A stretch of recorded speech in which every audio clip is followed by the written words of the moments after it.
In this week's episode, we're tasting the Balvenie. The Balvenie? The Balvenie?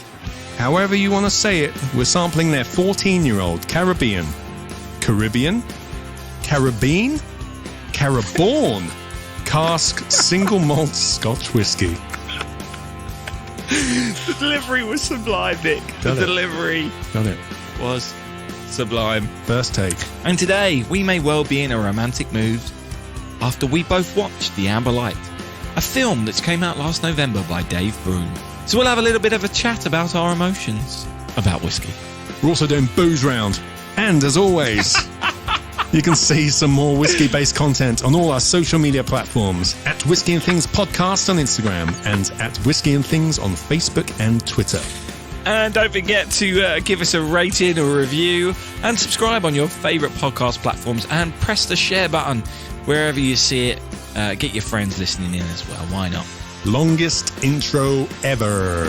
You're listening to the Whiskey and Things Podcast with Dave Giles and Nick Kent. Welcome to episode 31 of Whiskey and Them Things. I'm Dave Giles. And I'm Nick Kent, and we're both wearing fantastic hoodies this week, like absolute legends. I'm sporting a Whiskey and Things The First Round hoodie, and Dave is sporting a very fetching white,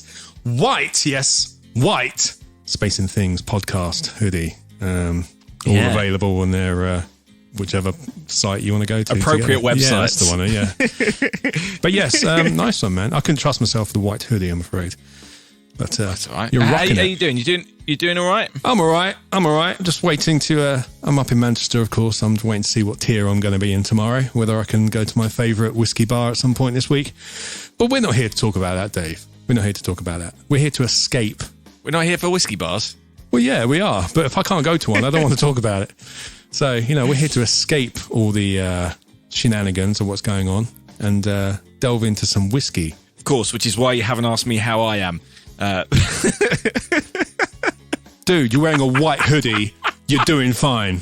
Exactly. Okay. Exactly. Anyway, let's just get on with the show. And I asked you before. Sting me. That's how things work. We're friends. We've been talking all week. Oh, how are you? Whiskey bots, roll out. It's like P. Diddy walking into a room with a white suit, and you're like, P. Diddy, are you okay? Yes, he's doing absolutely fine. And that's another up-to-date reference, I'm sure. Like my football reference a few weeks ago.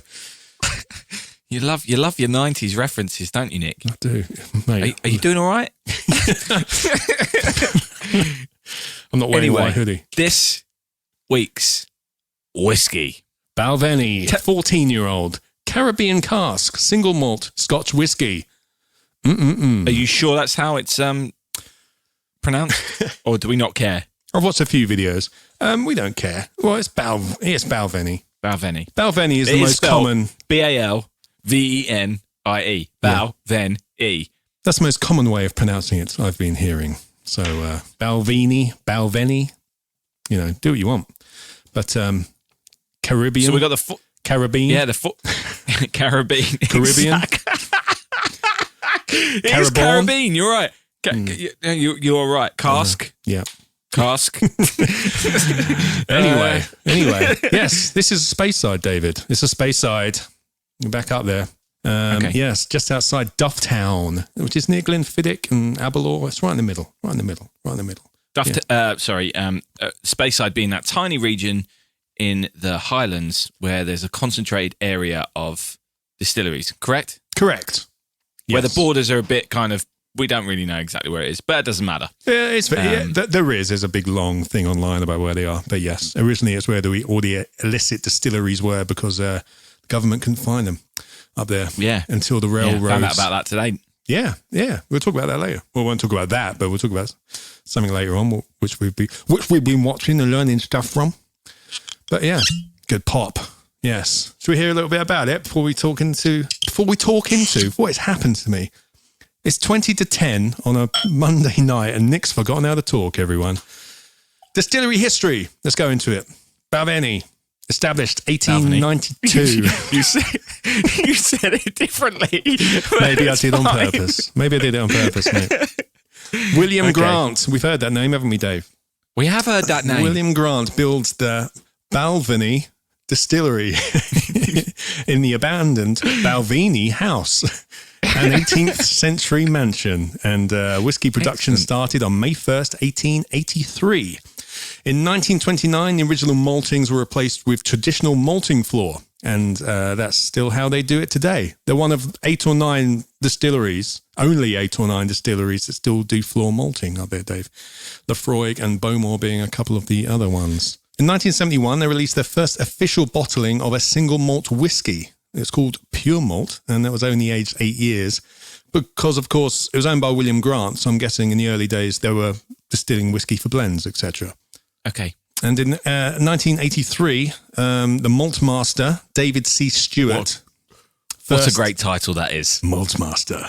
It's like Games Malt Master. Master General. Yeah. It should be the Malt Master General. General's in there. Malt It Master should be General. the Malt Master General. Yeah. Yeah. But David C. Stewart first experimented with maturing the Balvenie. I'm saying it wrong every single time. All right. In 2 different wood types in succession. This would later become known as finishing and was first bottled as the Balvenie Classic, but would lead to future products like their double wood bottlings, which is ex-bourbon and sherry, and this one, which is the Caribbean Cask, which is finished in rum casks. So there we go, Dave. We're up to date. But yeah, they're kind of known for their experimentation with their finishings, etc., or like being one of the first ones to do it. Anyway. Yeah, I'm still on this Malt Master General business in my head. Sorry. If a collection of Malt Masters get together, is it Malts Master or Malt Masters? You know how like Attorneys General is the plural of Attorney General, not Attorney Generals. I was unaware of that, to be honest. Well, there you go. So yeah, it must be Malts Master. The Malts Masters gathering, or is it the Malt Masters gathering? I would say who knows? The Speyside Malt Masters is what I'd go for. I want to be at their Christmas party. Anyway, sorry, my head had a lovely little... I'm in a language mood, Nick. I'm in a language mood. That's all I'm going to say. It's that white hoodie. It's that white hoodie. Yeah, exactly. Yes, exactly what it is. Anyway, so this bottle is beautiful. It was bought for me. It was purchased for me for my birthday, Nicholas. Fantastic. By Hannah Beasley. This year? Yeah, this year. She sent it. I got it in the post. Yeah. Blimey, she you had polished it that shipped in for me on my birthday. There's not much left. There's not much left, listeners.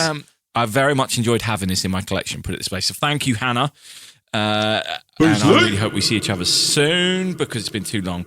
I really like the bottle. It comes in a nice little tin as well, which is always nice. I like the label. The label's kind of this paper, old school brown paper label, and I like that. Looks like it could have been lost at sea.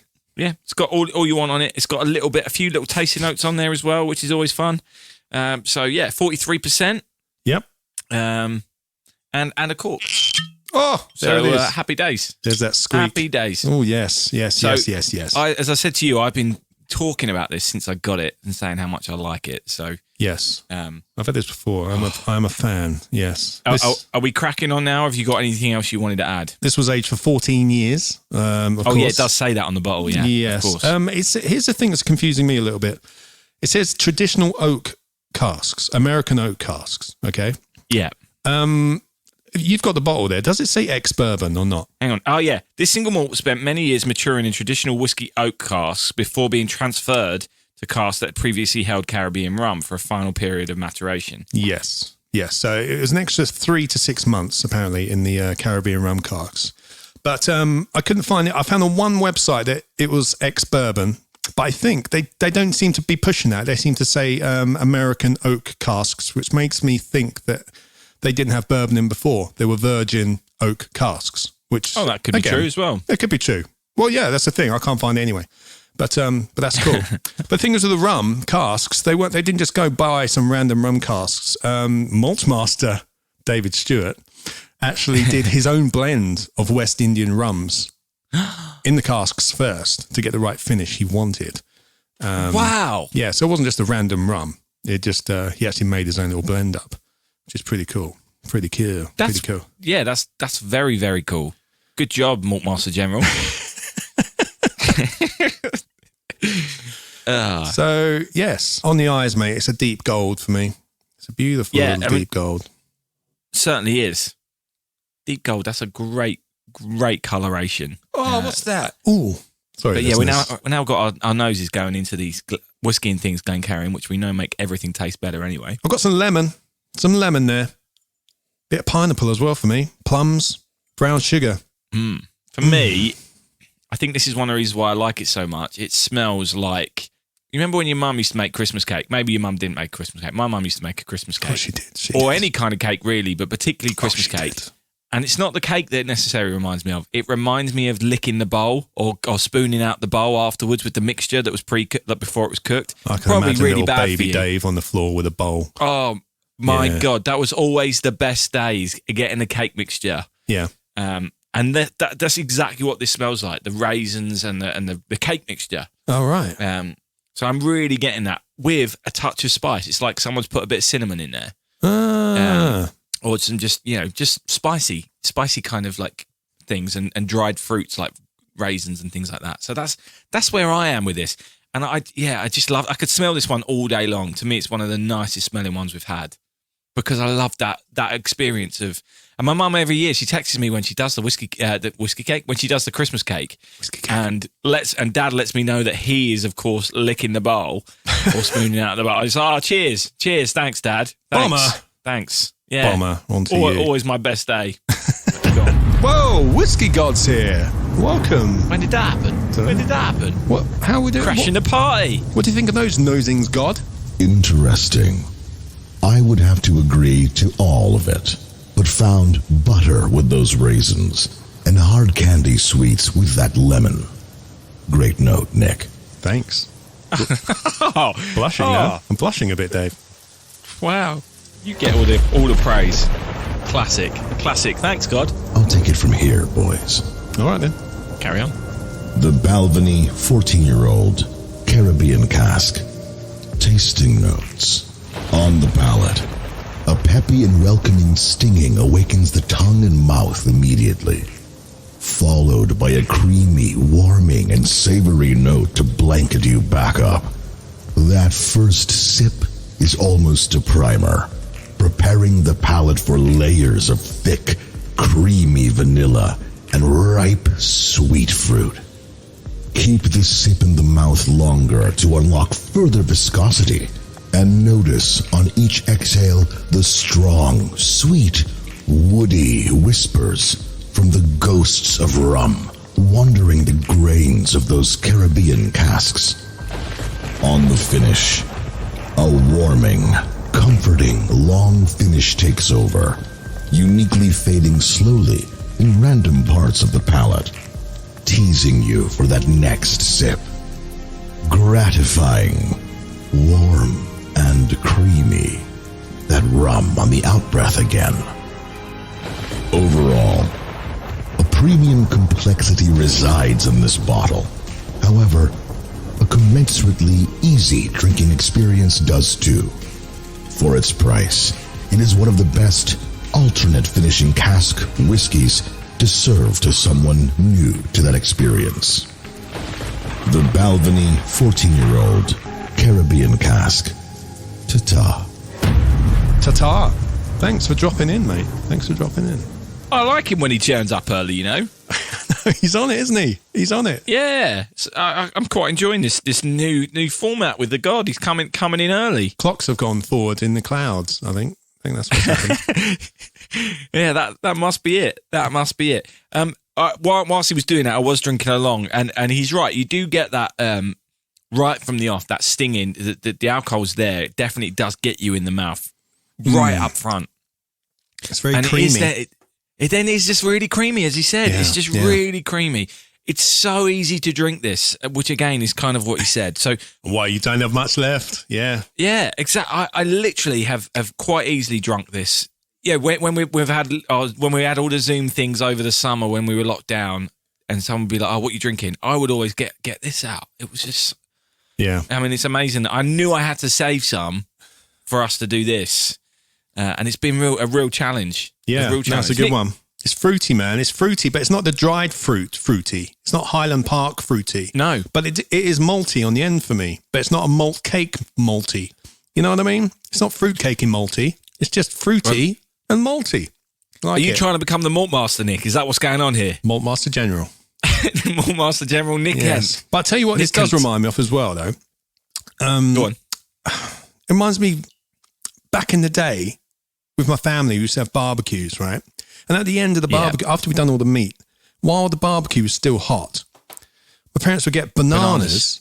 Right? Yes. Yeah, bananas. Oh my God, now you've said that. Split them open, butter in there, brown sugar, and then douse it in rum in there, right? And then you bake them you put them on the top of the barbecue again. And then after a while, they bake, they go all gooey, and you got a bit of the little crunch from the bits of sugar, which hasn't melted properly. And you got the rum in there. And when it's ready, you take it out and you put it with some vanilla ice cream and stuff.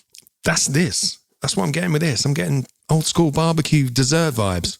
Mate, that is such a great memory that you've got there. I mean, my barbecue banana story was we'd put some chocolate in there, some dark chocolate in there. Oh, okay. But even that, and now you said that barbecued banana thing, I can even taste that. I can even get that I can get from banana just in the it. banana vibe. And I'd never even noticed the banana in there. Yeah, there's banana in there as well. Yeah, that's a barbecue pudding right there. That's a Kent barbecue pudding.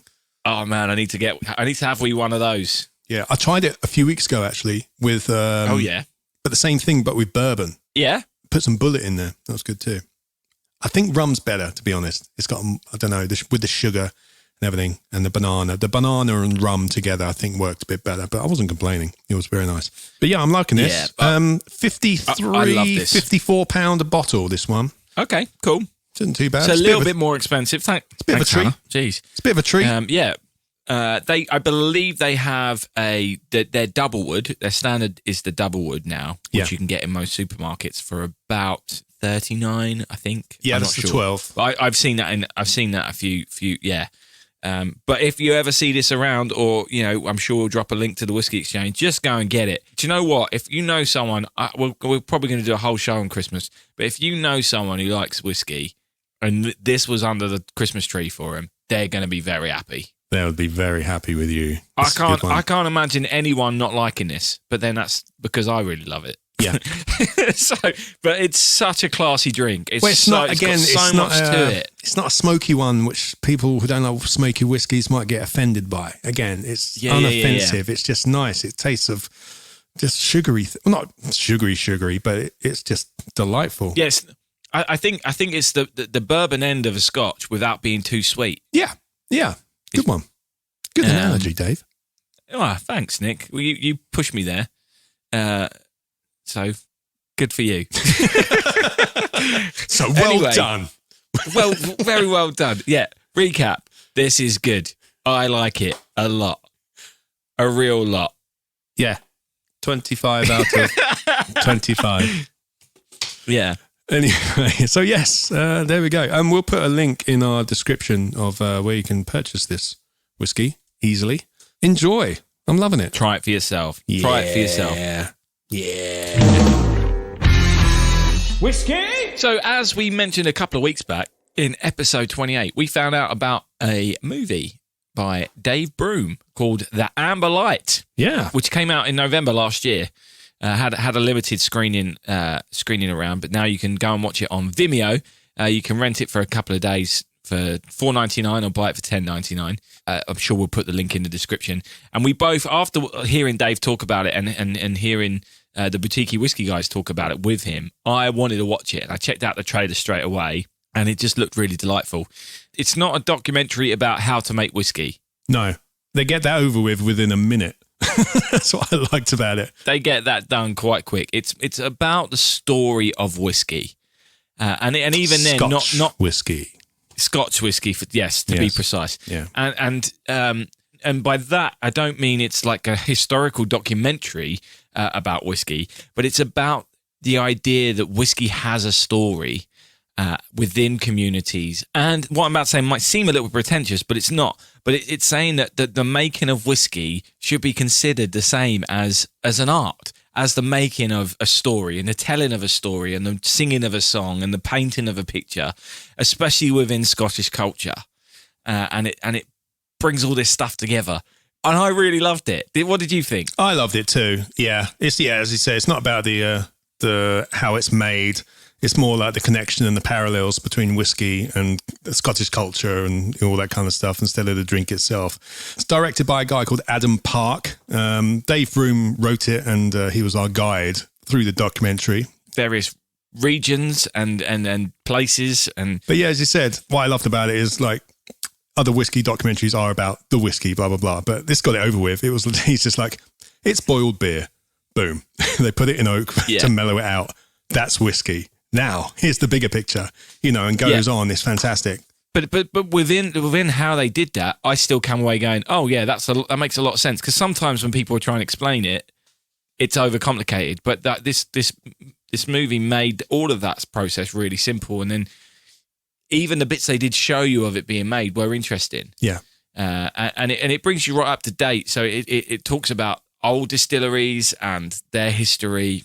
They start at Lagavulin, and then they go right away across Scotland, through Glasgow and Edinburgh, up through the Highland, a bit about Speyside, and then they end up back in the Lowlands in Fife, which is obviously just north of Edinburgh, that lovely coastline around there, up to St Andrews, and they take you to a place called Daftmill Distillery, which hasn't been going very long, and the guy's still an active farmer, also distilling whiskey. Yeah, he was so laid back, wasn't he?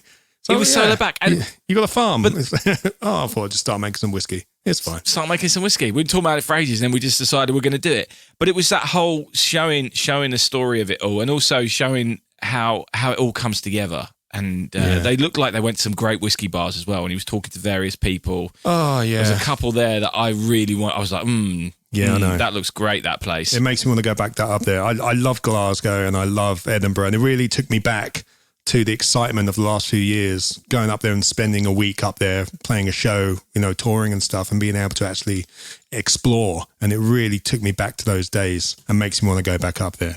It was wonderful. Yeah, for sure. And also some of the scenic stuff they had was just delightful, and it again makes me want to go up, like we've talked about for ages, and do those distillery tours and drive around and see as many of them as possible, because the drive from distillery to distillery is going to be inspiring. And he talks about his own whiskey story, and bear in mind this is a seasoned whiskey writer. It's a very humble beginning about his dad would have a whiskey, and he had his first whiskey after his dad died, and then the reason that he then fell in love with whiskey was he was driving somewhere, and the two of them in the back of the car, the driver wasn't drinking, two of them in the back of the car were enjoying a whiskey, and he looked out and they were going across these glens, and it was just beautiful. And he was like, do you know what? This is such a bigger part. This comes from this land. This is bigger than this. Yeah. I loved the flashbacks in this, like Dave Broom's flashbacks from when he was amazing. Younger. It reminded me of the flashback sections in the music documentaries. It Might Get Loud. Do you remember that one, Dave? Yep. And From the Sky Down, which was the U2 documentary. It's just really well done, these flashbacks, and it was, it's a really nice atmospheric way of doing it. But yeah, it was just such a romantic film. It's just like, it's such a love story of whiskey, and I just really liked it. The bit where they had the little still, and they were just distilling Ushkabar again, putting little herbs and flowers and stuff in it, and just doing it the way they would have, years and years and years and years ago, back when it was medicinal. It was just fantastic. It's beautiful. So. Yeah, there was some great moments in it, and I recommend anyone, even if you're listening to a whiskey podcast, but I think you could probably sit someone down who's not interested in whiskey, and they'll get something out of it, because it's people talking about what they're passionate about, and a load of artists involved. There's some great music, like the folk music involved, all of it. I just was in that world the whole time. And it certainly has got me excited for the idea of road trips around, of doing more. I've actually been able to go out again. Yeah, definitely has for me, man. Definitely has for me. No, it's really interesting. The other stuff about tartan and heather, and the Highland imagery, kind of. Oh, yeah. Not really being accurate to Scotland. To Scotland. Yeah. Of the time, anyway. Of the time. But they were a marketing ploy of the early 20th century. Early 20th century. Scotland trying to sell their Scotch abroad. Yeah, so it was for the blends. Yeah, to show people that it was authentic. That's where the tartan, and heather stuff came from. But that wasn't actually accurate to the way Scotland was at that time. And they had shots of Edinburgh with the kind of souvenir shops with souvenirs. The Royal Mile with the bit of Edinburgh, which is pretty, but those shops I'm not really a fan of. But you're right. That is a lovely, architecturally is a lovely thing, but because it's a tourist trap, it then has that tackiness about it. It's going to. Yeah. And it annoys the hell out of me as well. I can't stand it. Beautiful place to go visit, if you can. Exactly. So yeah. But yeah, there was some great, just great stuff. Yeah, seriously, we recommend watching it. Go and watch. I'm glad you enjoyed it. Because we haven't spoke about it before today. I watched it twice. But I assumed. Did you? Yeah, I watched it last night and I did another one today. Because I only rented it. Annoyingly, I wish now I bought it because I feel like it's something I would put on over and over just to let it soak in, or have on in the background when they've got some friends around for a dram and just kind of have it there atmospheric. I'm hoping it gets a DVD or Blu-ray release because I would quite like that as same thing. I think it's just nice. I think I enjoyed being in that world that Dave painted. Yeah. It wasn't a geeky whiskey documentary. No, that's what it was about. It was about stories. It's about stories, exactly. It's romantic. It's a love story about stories and art and Scotland. Yeah, and the beauty of it all, and the beauty of whiskey, and how we should celebrate it. But also showing some of the darker side as well. I can't talk. Yeah, we recommend it. Edit this. So yeah. We'll put the Vimeo link in our description as well if you'd like to go check that out, listeners. And we will post the trailer on our Facebook page as well. We can do that. And Twitter probably as well. Why not? Wherever we do it, we'll do it. We'll do it. You know what? It's done. Gentlemen, I've noticed that you seem to be taking this all a little more seriously recently. And I, for one, appreciate it. Yeah, we have. Glad you noticed. Whiskey is for life, not just for Christmas. However, I also didn't see either of you at the English Whiskey Society Virtual Festival. I saw Jeff Whiskey there, but not you. Keeping an eye on Jeff Whiskey, ain't he? Oh, mate, Jeff Whiskey just makes us look bad. I've told you this before. I love him. He's great. So, while I applaud your efforts, your report cards both read, must try harder. Ta-ta. Charming. Wow. It's not the first time I've been told that, Nick. It won't be the last. It won't be the last. I'm glad he has noticed. I've noticed because I'm having to do a lot more work before the show. Anyway. Funny that, But I think it's time for that new segment, Nick. Well, it's not really new anymore, is it? It's like 4 fresh. weeks in. It always will be fresh and exciting, Dave. It's fresh and exciting. Yes. It is Booze Round. So, as the Whisky God just reminded us, the English Whisky Society just held their virtual whisky festival this weekend. And if you're a part of that, we hope you enjoyed it. But I'll be honest, I was whiskied out from the week before still, so I was not going to do that one. Yeah, nor did I. If you went, I hope you enjoyed it. We'd love to hear from you. Yeah, we'd love to hear from you. Jeff Whiskey. Yeah, tell us. If you went to Jeff Whiskey. I mean, certainly bearing in mind we did our English whiskey tasting as well as part of the whiskey show. Yeah. I want to know as much about English whiskey as possible, and I think next year I'll definitely try and do that one as well if I can do that, because there's news about the whiskey show. Is that right, Nick? Yes. Of course, this year's was virtual. Next year they plan to do the virtual show alongside the regular show. Interesting. Nice. Yes. That apparently was the way it was meant to be this year. But great news, everyone. Let's hope so, and hopefully we'll be along there properly this time and be able to meet some of these people that we got to know. Yes. That would be nice, wouldn't it? Another thing that's running this week is currently London Cocktail Week. All month, everyone. All month. Okay. In London. How does that work? London Cocktail Week in London. Yes, you heard me right. It runs until... Sorry, where's that? In London.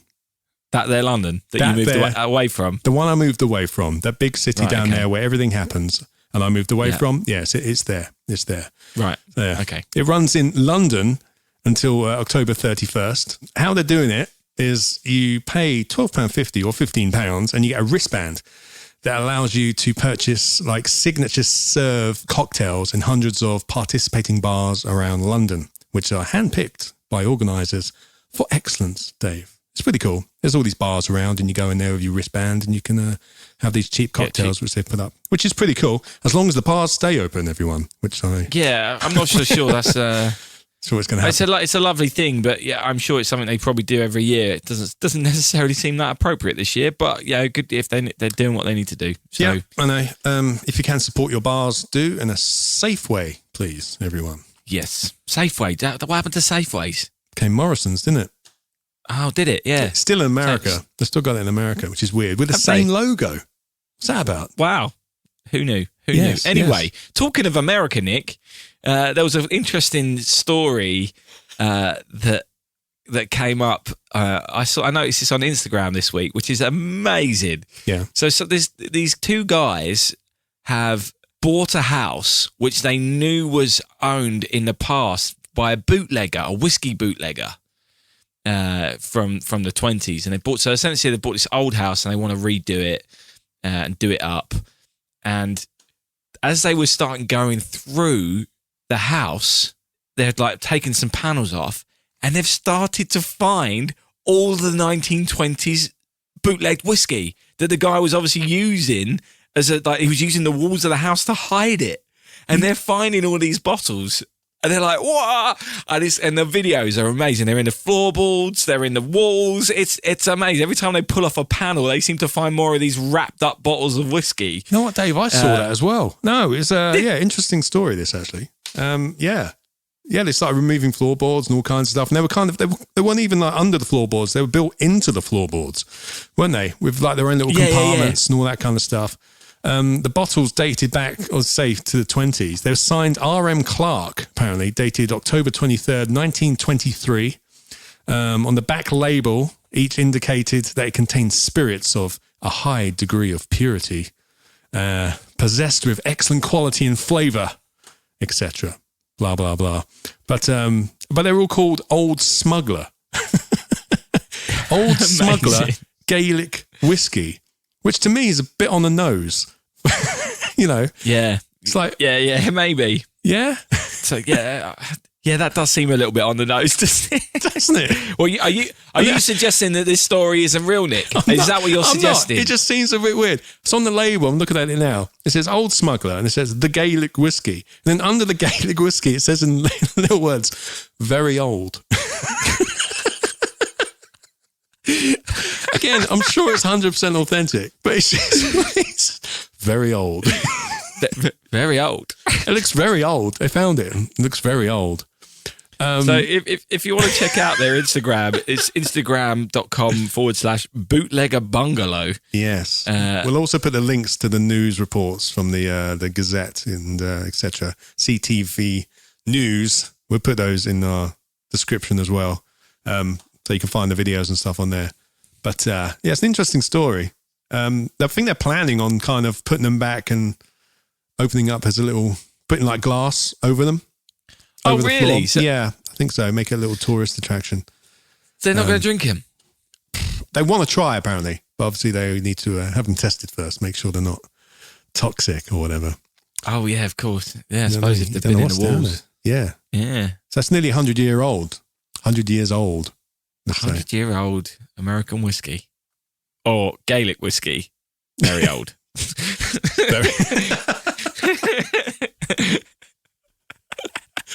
Amazing. So that's what we've got for you this week on Booze Round. Booze Round. Booze Round. That's a great Booze Round. You're listening to the Whiskey and Things podcast. Nick, this whole thing's made me wonder whether I should put a hole in my wall. My place isn't old enough. Your place is quite old, isn't it? Yeah. It's just been renovated though, Dave. Do you think they would have found any whiskey in the walls? No, I'll have a look. I think you should do that. I'll start ripping up the floors. Yeah, if landlord asks what's going on, just I might have found some whiskey. This could have been a great investment. I would have split it with you. Don't worry. Yeah. Find a 1-year-old bottle of Cotswolds. So, yeah. Not very old written on it. Yeah, I can tell. Yeah. If anyone is wondering what Nick's going to be up to when the Tier 3 gets announced for Manchester, he's going to be clawing out his walls. Yes. Anyway, good show today, Nick. Quite enjoyed that. Yeah, it's all right. I'll see if it's good when I finished it. I've enjoyed doing it. I've had the old. I love this whiskey, so I'm glad I can now finish the bottle and not worry about it again. Yeah, you enjoy that. I'm going to have my last little dribble. Yeah, out of our Whisky and Things Glencairns. Don't forget to get them from the website. Yeah. Link Whisky in the and Things doobie-doos. Glencairns there. Yes, I'm also, of course, the Glencairn matches my hoodie I'm wearing here too. It does. Also available on the website. We've only got about Whisky and Things hoodies. There's only about 6 of those hoodies left. I think less than that, actually. I think there's only about 4 of the hoodies left. So. But there are T-shirts left, though, Dave, right? There are T-shirts. There are T-shirts left. Whisky and Things T-shirts at whiskyandthings.com, everyone. Yeah. And if you fancy something a bit different, there are Space and Things hoodies and T-shirts available at spaceandthings.com. That's a whole other podcast. You don't have to be doing that, Nick. But I thought, do your favour, appreciate mate. it. I do appreciate it. Yeah, but we do have our Patreon page as well, and we're going to be putting up a video of something that we recorded a few weeks back, which we were going to release as an episode, but we've decided again. So that's going to be going up as not because it was not good enough, but just because we're taking the show in a different direction. So we've got something a little bonus episode for our Patreon subscribers this week. So of course you can subscribe at any time and have access to all the old posts as well. Which and of course, if you become a patron, depending on what tier, that's a weird word to say at the moment, you go for, you may receive a Whisky and Things Glencairn at some point as well. And T-shirt. Anyway, Nick, next week, what are we doing next week? Well, before we go through these, obviously last week I gave you a choice of 3, didn't I? And you chose the Balvenie. The Balvenie. Balvenie. It's Balvenie, everyone. Balvenie, just to clear that up. First time I've got it right. So it's either the Balvenie or the Four Roses or the Nika, and you chose the Balvenie. So what do you want to go with next week? Four Roses, please. Fantastic. It's the stronger one. That's the one I wanted to go for too. 45%. Cheers. Four Roses, small batch next week, everyone. Episode 32. Four Roses, small batch. There we go. And please, if anyone has had it, please do send in tasting notes. We haven't asked that for a while, have we, Nick? But please. No, we haven't. If anyone has tasting notes on the Four Roses or the Nika All Malt, which will be doing the week after. Yeah. The week after. Then please get in contact because we'd love to hear from you. Yeah, and we've restructured when we record and when the show comes out now. So there's plenty of time for you to get your tasting notes in after the Wednesday. Yeah. Yep. Fantastic. But that's all we've got time for? Yeah, why not? We'll be back next week with more whiskey and some things. Yeah. Balvenie. But until next time, cheers. Thanks for coming. Whisky and Things has been brought to you by And Things Productions.